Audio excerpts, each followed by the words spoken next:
Ay, Be, Ano po yun? alam mo bahay ni Tunying? Kuya, dito po yung bahay ni Kuya Tunying. Salamat Sige po. Dito lang pala bahay nito ni Tunying eh.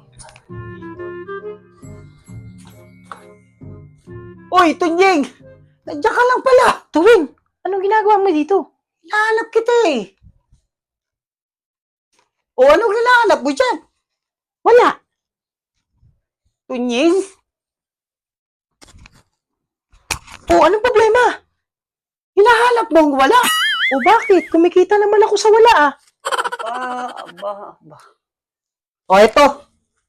50 pesos, Tunying. Patunayan mo sa akin, ha, na kumikita ka sa wala. Tumawa pa. Halika Tuwing, Oh, andito. Oh, pikit ka. Anong nakikita mo? Tunying, wala.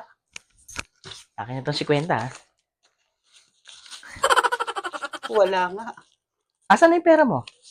Tunying, wala. Nakadalawa ka na. May 50 pa ako sa'yo ah. Tunying, kumikita ka nga sa wala. Matutulog na nga lang, kumikita pa. Pati pera ko na wala. 50 na lang, Tunying.